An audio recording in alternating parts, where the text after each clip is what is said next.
Welcome back to Coast Life. I'm your host, Andrea Wilson. And I'm your co-host, Tiayrah Lacy. And tonight, we're talking about some cool things like skateboarding, wildflowers, and the farmer's market. The farmer's market. Those are all things that have to do with the Pacific Coast. Of course, they're really, really big on this side. Skateboarding is one of the best topics that we have tonight. Yeah, I can honestly say skateboarding is maybe one of the hardest sports thing, whatever I've ever tried to do. But I can really say that I like Tony Hawk's video games, like for PlayStation, Nintendo, Xbox, all of them. Me too.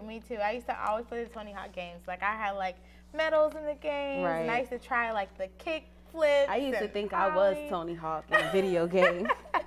I think he had a snowboarding game too. I'm not really sure. I want to say he did, but I'm not really sure. My favorite thing about skateboarding though is that it was actually invented here in California. I'm really big on being a Californian. As we all know, Tiayrah's not from here. I'm from Jersey. But I am a Californian, and I take pride in the fact that we had a summer, or maybe it was during the fall, but the tides were low. We couldn't really surfboard and couldn't get out in the water. It was just flat out there. So Californians made a surfboard with wheels so that we can have fun on the land. And I think that's really, really cool. I mean, that is really awesome. I've never really heard of anything like that until I did my research. And come to find out, they actually use them for the U.S. Marine Corps to do, tripwire, drills or sniper drills and anything like that. Yeah, all that training. Right. And my best friend, I never heard him say anything about skateboarding in the Marines. I would think, that's the fun part. Right. About training. He probably can't tell you the secret. I mean, yeah, probably. But, who would you really think that a Marine would be skating during basic training, though? No. I just, imagine them, on the skateboard, on their bellies, and, going through all the trying to be secretive and everything like that. I can see that happening, but I've never heard of it before. I think it would be cool. Did you know that the first skateboard actually had handles on it? It was more like a scooter than a skateboard. And you know what's crazy? Growing up, I always had a scooter. Every year I had the pink one, the blue one, the clear one, the one with the little colorful wheels on them. I had them all, trust me. Oh my goodness. So you're almost a professional skateboarder then? Almost. Some people might get mad that we said that. I don't know. I don't want to offend anybody. Can you do an ollie on your? No, but the highest I've ever heard that's been recorded has been 45 inches. What? That's like a meter. Pretty much. Oh my goodness! I wonder who made that record. Not me. I can tell you that. That's cool though. I think doing an ollie would be really, really cool. Yeah. Another thing about skateboarding is that it is very dangerous. It can be dangerous. It very is dangerous. If you don't know what you're doing, you can really get a really big injury, like head injuries, leg injuries, And my mom's a nurse, and from what she told me, there's over 100,000 injuries a year, starting with the wrist, because that is the most vulnerable part of your body. And a lot of people who skateboard end up messing up their wrists, their shoulder, their knees. It can be very dangerous, but from what I see, a lot of the kids like it. It's fun. So basically, if you're out there skateboarding, make sure you know the proper way to skateboard so that you don't hurt yourself. In Half Moon Bay, they're actually building a skate park. So now they haven't built it already, so they're breaking the grounds for it and everything like that. I know that the mayor was out there talking with everybody, and he actually has a board. He's ready for you guys. Let's see a clip about the Half Moon Bay skate park that's to come. Sorry.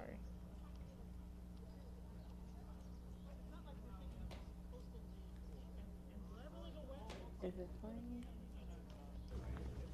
I got mine. That's yours? I'm ready. It's a prop, but it works.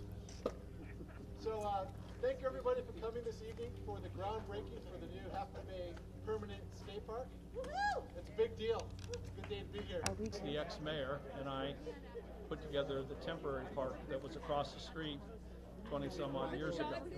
It should have only lasted 10 or 12 years, but the kids and the community, we took very good care of it. It lasted well over 20 years, and we had promised that we would build a permanent park once we took down the temporary one.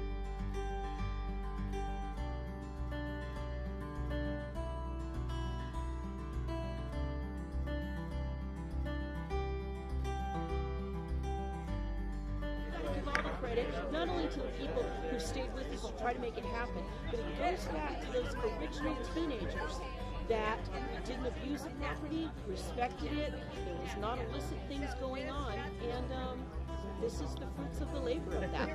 We're happy to have a skateboard park. We took down the temporary one. Well, we were going to build it right across the street where the gymnasium is going, but we didn't obviously do that. So we were looking for other locations.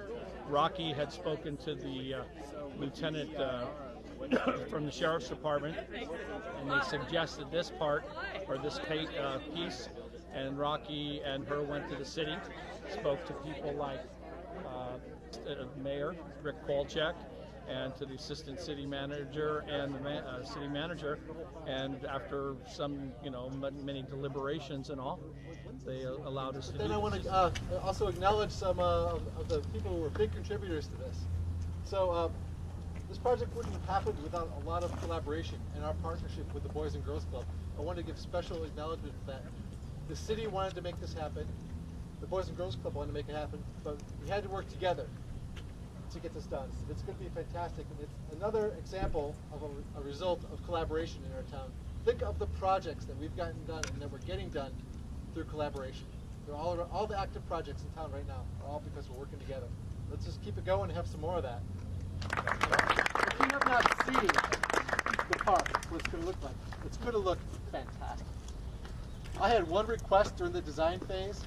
I kept saying it over and over. I just really pushed for us to have a signature element. One thing that no other park has. Half Moon Bay has the Half Moon element. I can't wait to shred it.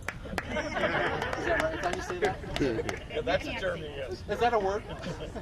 But seriously, it's going to look fantastic. And I want to acknowledge Zach for your work. And Zach, I want you to join us up here as well. Zach's a designer of the skate park. Fantastic work all around the country. He was just here hanging out over the weekend, did a little surfing at Mavericks. But he's also our architect for our skate park, and I really want to acknowledge his great work in this design. So thank you. So it's a natural. We have a teen center here. We have a number of kids and activities here. So what we will have is a permanent skateboard park, and then we'll have a new 18,000 square foot gymnasium that'll be something that'll blow your mind right across the street. So this was great groundbreaking for this new Half Moon Bay skate park. We're thrilled to have everybody here. We have a big crowd. We're going to get a bunch of skaters out here, and we're going to have a permanent skate park in our city. So we're really psyched about that. It's going to be fantastic. Wait a second. On my count, they got to get the dirt in the air. So on my three. 1, 2, 3. Do it again. 1, 2, 3. Thank you, everybody. Congratulations. Happy New Year.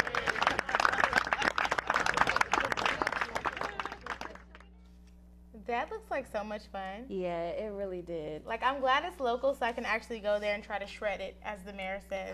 You took what I was going to say, because I was going to say I want to go shredding too. Shred it. I don't really know the terms, so I just know what Tony Hawk said on his video games. Yeah. I think it's going to be really cool to have that Half Moon Bay element. Like Yeah. he was saying, nobody else probably has, like, their city signature on their skate park. And so. it's good, too, for the kids to have something to do, because I know back at home there's a lot of kids who are bored out of their mind. And it would be awesome to have a skate park like this. It would just be so cool. I heard that the kids in Half Moon Bay took care of their first skate park. Like, it was like a miniature skate park, and they took really good care of it. So now, like, they raised enough money to get this one going. So good job, kids in Half Moon Bay. That's a nice job there. The kids are our future, so. I'm sure that it's going to be, like, really pretty around the skate park and, like, a whole Yeah. bunch of flowers and things like that, because the coast life is full of flowers. So my favorite time of the year is springtime and summertime, of course. But for most people, it can be the worst time of year because of those allergies. You got pollen, you got grass everywhere. I mean, it can just be a mess, especially for my roommate. She's sneezing, coughing, always taking her inhaler. So it never fails when it's spring and summertime. For me, it's the bugs that come with the flowers. I get so nervous. Like, I know that the bees are just doing their job, but I can't help it when a bee comes around. I'm like, ooh. I'm like trying to see the pretty flower, but then if a bee's right there, I'm like really nervous. And it's funny you say that because I just watched the Bee movie yesterday, and I was just sitting there like, They're just doing their Flowers, job. yeah, like flowers and bees just go hand in hand, but flowers can be the death of some people as well as bees. But that is funny that you bring that up. So like certain flowers grow in certain times of the climate. So I have some facts, and I'm going to read for you viewers because I don't want to get them wrong, okay? So the moderate year-round climate is influenced by the nearly constant temperatures of the Pacific Ocean. I think that's cool, that the ocean actually, like, I don't know how to say it, like it determines how the flowers will be grown this year. I think that's really cool.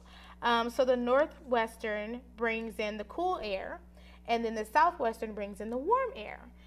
Resulting from the summers and the mild winters, it determines the type of flowers we'll have that season. I think that's really, really cool.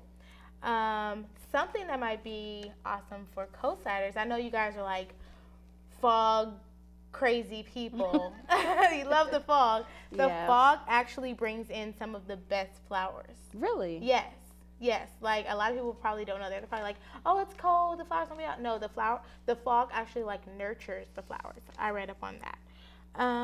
So we have a couple of flowers that we can show you guys if we can get some of the clips going. Let's see which ones we have coming up. I know that we have the fairy lantern. There we go. That's the fairy lantern. As you can see, it's like dripping down like a lantern. I think it's really, really pretty. I love the colors. That pink there. It is really pretty. It's like a blush pink. The morning glory. The morning glory is a white flower as well. That's really pretty. I think I would use that for my wedding. What do you think when I actually have one? I mean, mix that in with some sunflowers maybe or some tulips. It'll be really cute. Yeah. Awesome. And then the fleabane. That one's a cute one. Kind of looks like a sunflower. And then we also have the popcorn flower. That's really pretty. I really like the white flowers. It brings out the natural, just subtle look to nature. I like the popcorn flower. It doesn't. Oh, that's yours. Oh, so that is the Pacific silverweed flower. I like the little shapes that it have. The color. It's really cute. The next one we have is the powdery dubla or dublia. I'm not really sure. I've never really seen this flower out and about. Let's take a look at our coastal wildflowers out here in the Pacific Coast really quick. We'll take a look at this clip.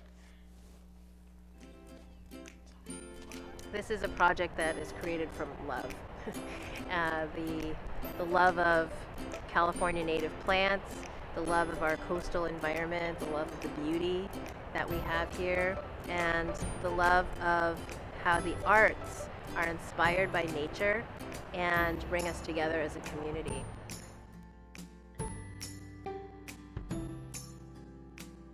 So Coastal Wildflower Day is going to include our celebration here located at Francis Beach, which is going to have artist vendors, it's going to have a food truck, it's going to have multiple stages of music that's going to go throughout the day.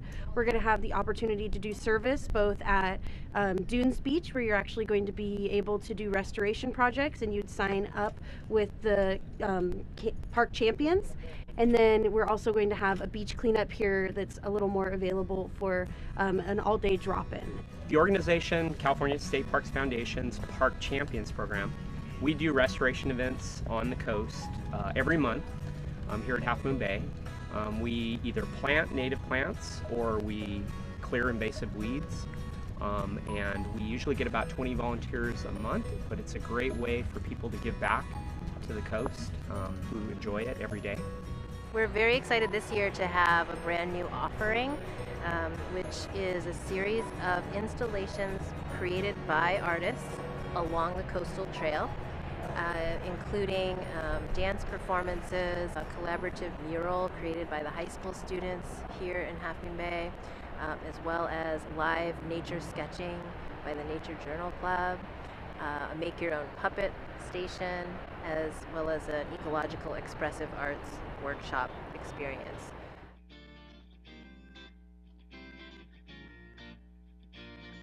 Every time I come out and just walk out in the coastal dunes and bluff, just seeing the animals that are out there, the bunnies, the hawks, the voles, the garter snakes, in a natural environment, it's almost like you have like a botanical garden of plants and a zoo right in your backyard. And who has that?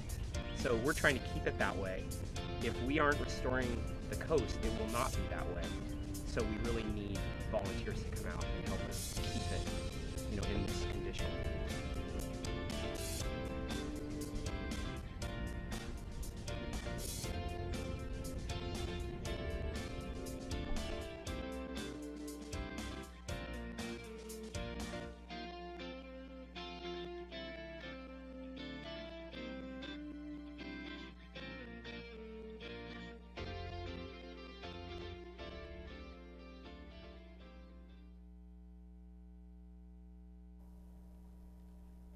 That was so nice. I think like looking at all the coastal wildflowers is like really, really cool. They're so unique and pretty and very just like to themselves. You didn't get to finish telling us about your flowers. So now we're looking at the tulips.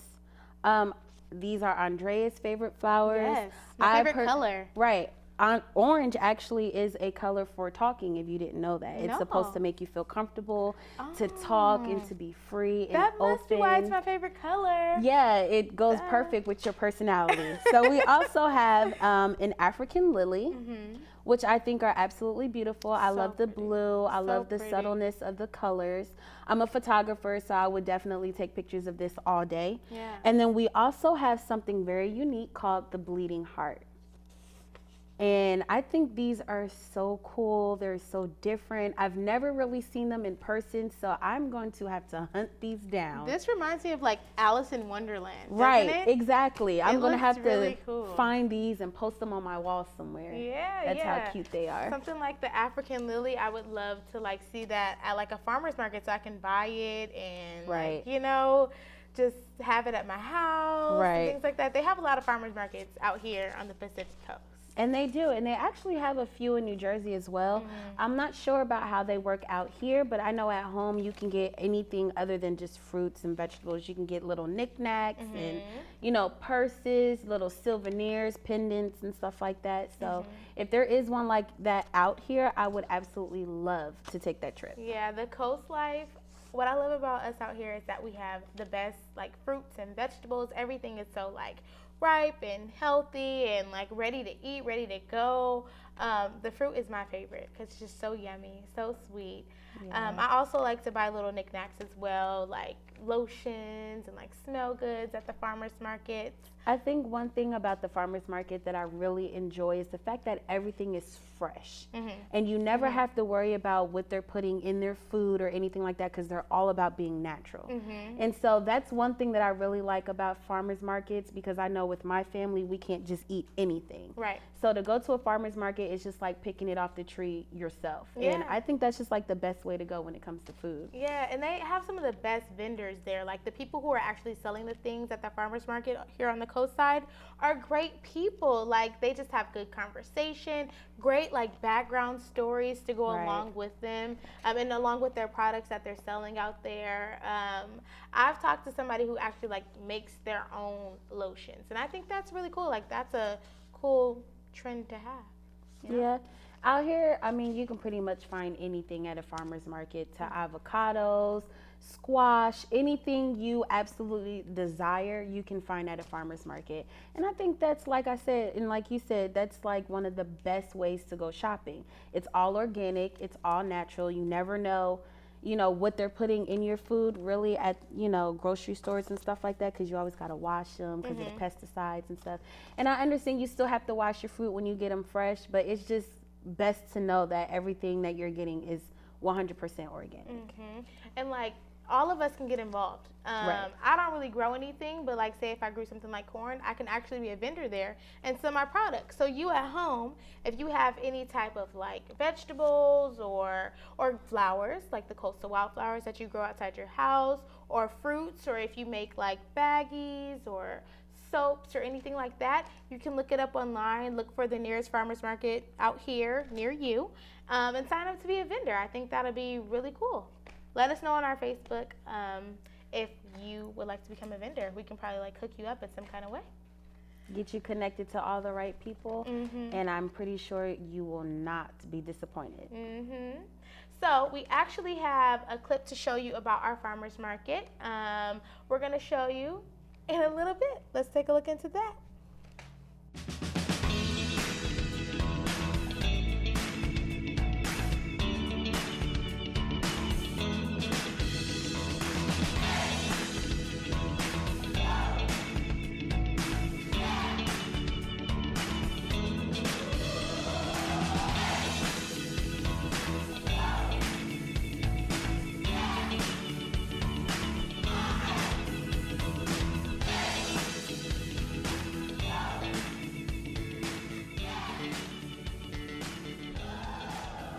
I have a small, non-certified organic vegetable and flower farm called Fly Girl Farm. So we're 2.6 acres total and a little 20 by 10 greenhouse. We're what I like to call a micro farm because even small farms sometimes can be 30 to 100 acres, and we're 2.6 acres. So it's very, very small, and everything is grown by us. We feed the soil, plant, weed, water, harvest, wash, and market it. And I think that's kind of unique. Well, hi, I'm Randall Reed. I'm in the farmers market. I'll be here every other week. I think ceramics is a beautiful medium, very expressive in our time and space. And here I'm just trying to do some simple pieces of simple bowls, vases. A lot of these I'm just trying to explore form and composition, but it's more like nature. It's not perfect, imperfection's all right. It's just the moment of being. It's like a dance, and it comes through, and the color and it comes through the firing of the dance. So I'm Chef Lindsay McLaren, and my company is Shinto's Pet Food, and Shinto was my dog for 17 years. So all of my products are gluten-free, corn-free, and soy-free. We use all live, true, local proteins.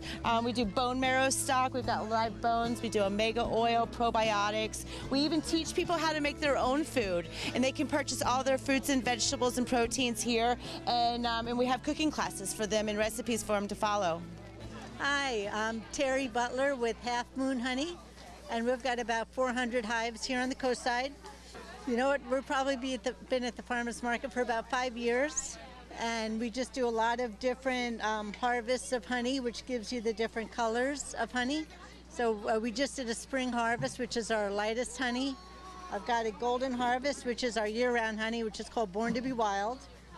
And I've got a dark harvest, which comes from up in the hills. So we think the bees are foraging more on thistle, fennel, and poison oak. And it's a much more complex flavor, so some people really like the dark harvest. It's a little bit different.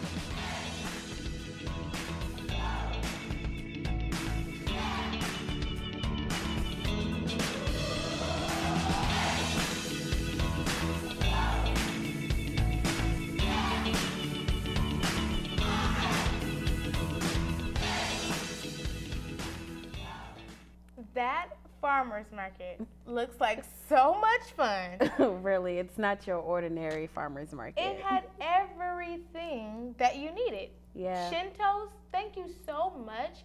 I want to learn. I don't even have a dog yet, but I want to learn how to make my own dog food.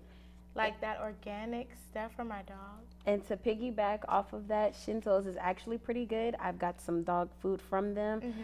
My dogs love it. I have to feed them at least twice a day now because they're always begging for food. It sounds delicious. Like, it's so good. Well, I wouldn't know how it tastes, but for my dogs, I was yeah. about to say that. Like, for it to be organic and for us to be able to make it, like, can we taste it? And then they have their own cooking classes. So if you ever so need to figure out how to fix your own, dog meals, you can always ask Shinto's. They always have the information that you need. What I also liked was the Fly Girl micro farm. Oh, yeah. For them to be 2.6 acres, they have a lot of stuff, okay?